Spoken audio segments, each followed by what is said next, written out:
हाय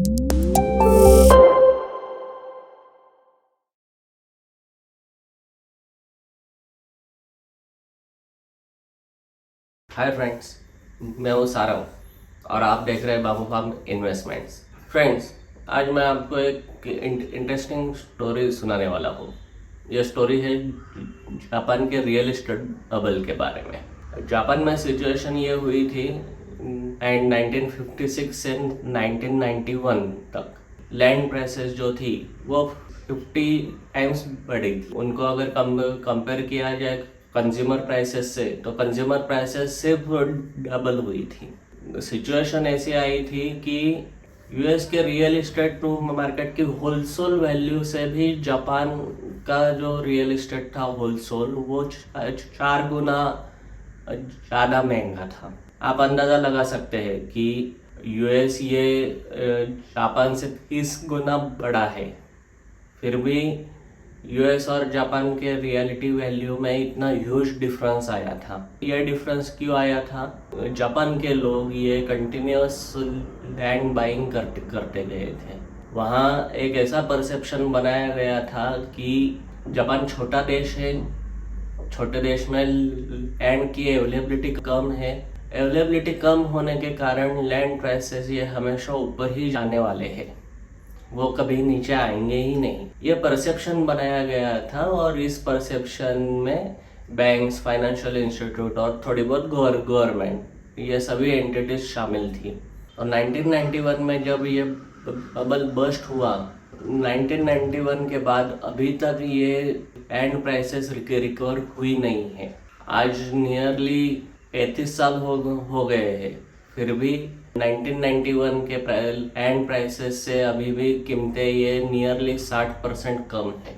तो ये जो सिचुएशन थी कि लोग परचेस करते ही गए, इस सिचुएशन को, इस पर्टिकुलर सिचुएशन को कहा जाता है FOMO, means fear of missing out. तो इसका मीनिंग नॉर्मली ये होता है कि आदमी ऐसी कोई भी सिचुएशन या ऐसी कोई भी चीज़ जो जिसे खोने का आदमी को डर रहता है और जो वो ना खोए इसलिए कुछ भी कीमत देने के लिए आदमी अगर तैयार रहता है, तो वो नॉर्मली फोमो कैटेगरी में आती है। क्या ये सिर्फ एसेट क्लास या कीमत इनके ही बारे में होता है? तो नहीं, ये एक साइकोलॉजिकल फिनोमेनन है। ये हर एक चीज़ में होता है और रियल लाइफ में भी इसके एग्जाम्पल हमें दिखते हैं। जैसे कोई हमारे अगर दोस्तों का ग्रुप कहीं जा रहा हो ट्रिप के लिए या आउटिंग के लिए, और हम उसमें अगर किसी कारणवश नहीं हो, तो हमें हमेशा ये लगा रहता है कि मैं भी उनके साथ जाऊँ, काश मैं उनके साथ होता। ये एक फोमो का थोड़ा एग्जाम्पल है। और ये चीज़ कुछ लोग खोना नहीं चाहते, इसलिए एट एनी कॉस्ट वो ऐसे ग्रुप्स में, ऐसे आउटिंग्स में जाते हैं। स्टूडेंट्स भी इसका अनुभव करते हैं कि जैसे कोई पर्टिकुलर कॉलेज की एडमिशन एंट्रेंस में मिस ना हो जाए, इसलिए स्टूडेंट्स ये बहुत जोर से पढ़ाई करते हैं। उनके मन में ये डर रहता है कि अगर मैं अगर ये ना पढूं तो शायद ये अच्छा कॉलेज मुझसे मिस हो जाए। उसके बाद ये fear of missing out normally big purchases में, वैल्यूएबल परचेसेस में भी दिखाई देता है कि कोई भी आदमी एक अच्छे लोकेलिटी का फ्लैट ये मिस नहीं करना चाहता। वो एट एनी कॉस्ट वो फ्लैट लेना चाहता है, क्योंकि उसको वो मिस आउट करना अच्छा नहीं लगता। वो एक सोसाइटी का स्टेटस सिंबल होता है। ऐसी चीज़ गैजेट्स के बारे में भी होती है कि बहुत से लोग बहुत से महंगे गैजेट से इमीडिएटली परचेस करने जाते हैं रिलीज के बाद। तो उनके मन में भी फियर ऑफ मिसिंग आउट ये रहता है कि हम स्टेटस अपडेट के बारे में कहीं सोसाइटी से पीछे ना रह जाए। तो ये एक बिहेवियरल ट्रेट है और ये सभी जगह सभी लोगों में पाया जाता है। जब हम एसेट परचेस की बात करते हैं, तब एसेट परचेस में नॉर्मली थिंकिंग ये होती है, एसेट ये हमेशा ओवर प्राइस्ड ही रहेंगे, उनकी कीमत कभी भी नीचे नहीं आने वाली है। जो भी उस एसेट की कीमत हो, भले वो फ्लैट हो या स्टॉक हो, तो वो कीमत अभी के अभी दो और वो जो एसेट है वो परचेस करो। ये एक नॉमिनल ऐसे थिंकिंग फोमो में पाई जाती है। और इसका एक्शन पॉइंट यही रहता है कि परचेस एट एनी कॉस्ट, कौन सी भी कीमत देके लोग परचेसिंग के लिए तैयार रहते हैं। और ये सबसे ज़्यादा कब कब पाया जाता है कि जब स्टॉक मार्केट में एक अच्छा बुल रन आता है और सभी स्टॉक की कीमतें रैपिडली ये ऊपर जाती है बहुत ज़ोर से। तब ये फोमो जो है वो नॉर्मली बहुत लोगों में पाया जाता है। तो नॉर्मली ये फोमो जो है ये स्टॉक मार्केट में कैसे वर्क होता है। फोमो में शुरुआती दौर में लोग स्टॉक की कीमत बढ़ती हुई कीमत ये इग्नोर करते हैं, लेकिन जैसे ही स्टॉक की कीमत बढ़ती है तब लोग एट एनी कॉस्ट ये जो स्टॉक है ये परचेस करने की कोशिश करते हैं। और at any cost per purchasing के इंसिस्ट की वजह से एक कॉमन रिटेल इन्वेस्टर बहुत से इलॉजिकल डिसीजन भी लेता है, जैसे कि बहुत महंगी कीमत पे स्टॉक लेना, या फिर उस स्टॉक में एक्स्ट्राऑर्डिनरी पोजीशन बनाना, या फिर कुछ दूसरे एसेट सेल करके पैसे खड़े करना और वो पैसे इस स्टॉक में लगाना।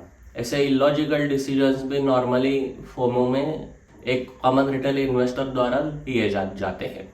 अगर फोमो के कुछ सोर्सेस अगर हम देखें तो कौन से सोर्सेस हमें दिखते हैं। पहले तो दिखते हैं न्यूज चैनल्स बहुत से बार जो बढ़ते हुए स्टॉक्स है उनके बारे में ही ज़्यादा बोलते हैं। उसकी वजह से जो न्यूज चैनल का जो व्यूअर है उसको ये इम्पेशंस होता है कि मैं ये स्टॉक कब अपने पोर्टफोलियो में लूँ, और वो इस फोमो का शिकार होता है। दूसरा होता है सोशल मीडिया पे भी बहुत से पोस्ट ये एक ही चीज़ के आते हैं। वैसे सोशल मीडिया का अलगो सेट होता है जो कि ट्रेंडिंग टॉपिक्स जो रहते हैं वही आते हैं, और इसमें ये particular trending stock FOMO stock से आते हैं। तो सोशल मीडिया भी एक बहुत बड़ा सोर्स है। क्लोज सर्कल, फ्रेंड सर्कल या इन्वेस्टर सर्कल, उनसे भी ये फोमो आता है। पर्टिकुलर इन्वेस्टर ने ये स्टॉक लिया है लेकिन ये स्टॉक मेरे पोर्टफोलियो में तो नहीं है, फिर मैं अभी के अभी ये स्टॉक लेता हूँ। तो ऐसे भी ये कुछ फोमो के सोर्सेस हमें दिखते हैं। यहाँ मैं एक फोमो का इंटरेस्टिंग एग्जांपल देना चाहूँगा इन्फोसिस स्टॉक का। ये हमें पता है कि इन्फोसिस 1993 में बाजार में लिस्ट हुआ था। तो 1993 से 1999 आईटी रन जो था वो आईटी रन में यह स्टॉक ये 226 के भाव पे गया था, यानी नियरली 100 टाइम्स से ज़्यादा रिटर्न। और जब ये 1999 में पीक पे पहुंचा तो उसके बाद क्रैश आया था। तो क्रैश में ये स्टॉक ये 2003 में 80 रुपये आया था, यानी नियरली 60% का ड्रॉडाउन। और ये 60% का ड्रॉडाउन ये 2003 से 2007 तक चला, और ये 60% का ड्रॉडाउन 2003 से 2009 तक चला। और मार्केट में इन्फोसिस ने जो 2003 का पीक है वो 2013 में क्रॉस किया। तो नियरली 10 सालों तक इस स्टॉक में रिटर्न नहीं थे। और उसके बाद भी अगर हम इन्फोसिस का चार्ट देखें तो 2001 का जो उसका पीक था, तो 2001 से 2024 तक इन्फोसिस ने सिर्फ 7 गुना रिटर्न लिए हैं, जो कि एक एफडी के बराबर है।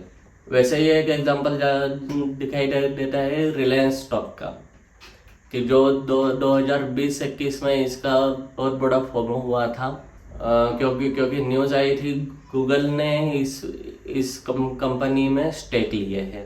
तो उसकी वजह से बहुत से लोग इनको रिलायंस का स्टॉक लेने गए थे, और तब से ये स्टॉक अंडर परफॉर्म कर रहा था। अभी ये स्टॉक बढ़ा है। वैसे अगर कुछ एग्जांपल हम देखें तो 2006-07-08 का बुल रन, कि वहाँ ऐसा एक्सपीरियंस किया गया था कि कुछ रियल इस्टेट स्टॉक जो है वो रियल इस्टेट स्टॉक ये आगे ही बढ़ेंगे।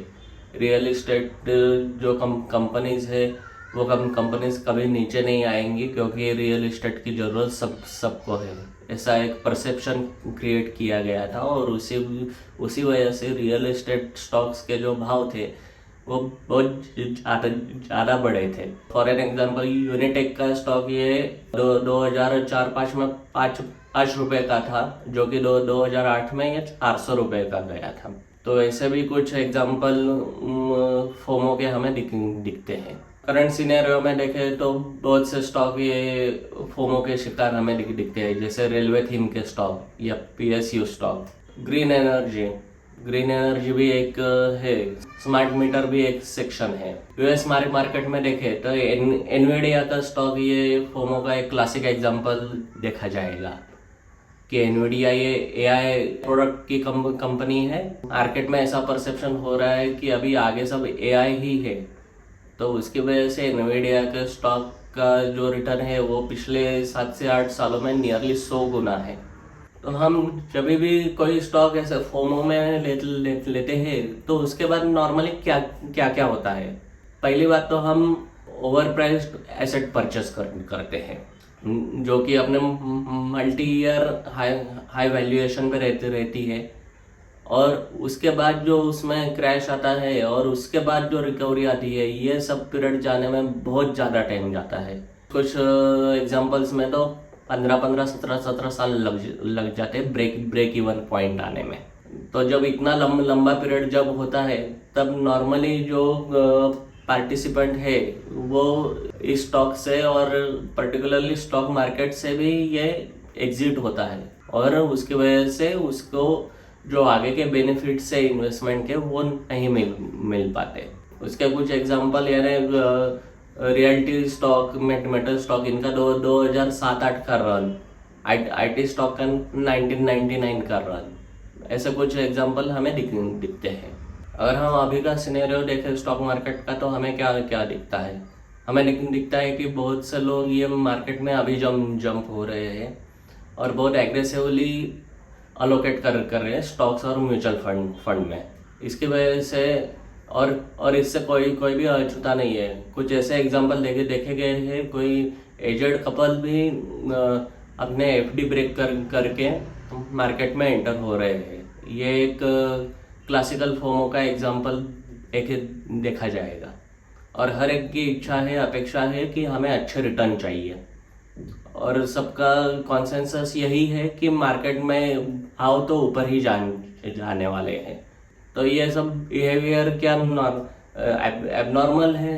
तो डेफिनेटली नहीं, कि सभी को यही इच्छा होती है कि हमारे एसेट जल्दी अप्रिशिएट हो, और ये चीज़ ये हमेशा पीरियडिकली होती रहती है मार्केट में, और इसको अवॉइड करना ये बहुत बड़ा साइकोलॉजिकल चैलेंज होता है, जो कि बहुत कम लोग एक्सेप्ट कर पाते हैं। तो फोमो के बारे में इतनी सब चीज़ें जब बोली जाती है, तब एक सवाल आता है, क्या हम फोमो को अवॉइड कर सकते हैं? तो कुछ इन्वेस्टमेंट थिंकर इसके बारे में बोलते हैं। सबसे पहले तो मॉर्गन होजेल जो है इन्वेस्टमेंट थिंकर, उनके कहना है कि missing FOMO is the most important skill in your investment journey. कि फोमो को मिस करना ये उनके हिसाब से ये सबसे बड़ी बात है, क्योंकि उसके जो एडवांटेजेस है वो बहुत है आगे जाके। दूसरे जो रिनाउंड इन्वेस्टर है चार्ली मंगर, तो उनका कहना है कि someone will always be getting richer faster than you. This is not a tragedy. The idea of caring that someone is making money faster than you is the one of the deadly sins. यानी उनका कहना है कि कहीं ना कहीं कोई ना कोई जो लोग हैं वो आपसे ज़्यादा स्पीड से अमीर हो रहे हैं, तो उन सबकी चिंता करना ये हमारे बस में नहीं है, और ये अपेक्षित भी नहीं है। तो अगर फोमो को अगर अवॉइड करें हम, क्या हमें दिखता है कि फोमो को अवॉइड करने के बाद आप सिर्फ अपने पर्सनल फाइनेंशियल गोल्स के बारे में सोचते हैं। उसके बाद फोमो को अवॉइड करने के बाद आप पर्टिकुलर बबल में जाना अवॉइड करते हैं, और कॉन्सिक्वेंटली उससे जो क्रैश आता है उससे भी आप बच सकते हैं। फोमो अवॉइड करने से आप लॉन्ग टर्म थिंक करते हैं आपके इन्वेस्टमेंट जर्नी, इन्वेस्टमेंट प्लान के बारे में। तो ये जो फोमो है वो नॉर्मली कैसे अवॉइड करें? सबसे पहले तो आप अपनी एग्जिट स्ट्रेटेजी ठीक से रखें कि आपको पर्टिकुलर एसेट से, पर्टिकुलर स्टॉक से ये कितना रिटर्न एक्सपेक्टेड था कितने समय में, और अगर वो रिटर्न और वो एक्सपेक्टेड रिटर्न अगर आपको मिला है तो आप वो पर्टिकुलर स्टॉक ये सेल कर सकते हैं। और किसी भी भागते हुए स्टॉक में आप परचेसिंग ना करें, कि भागती ट्रेन में बैठने का प्रयास ना करें। जो स्टॉक ऑलरेडी बढ़ चुका है, बहुत ट्रिमेंडस स्पीड से बढ़ रहा है, ऐसे स्टॉक में चढ़ना, ऐसे स्टॉक लेना आप अवॉइड करें। और आपके प्रॉफिट बुकिंग का एक पीरियोडिक टेबल आपके पास होना चाहिए। पीरियोडिक इंटरवल से आपको कितने प्रॉफिट में कितना, कौन से स्टॉक ये प्रॉफिट बुक करने थे, इसका एक आपके पास थोड़ा अंदाज़ा होना चाहिए। तो ये वीडियो आपको कैसे लगा ये कमेंट में ज़रूर बताइए। चैनल को लाइक, शेयर, सब्सक्राइब कीजिए। और कौन से टॉपिक आप इस चैनल में देखना चाहेंगे वो कमेंट में बताइए। तब तक के लिए हैप्पी इन्वेस्टिंग। Thank you.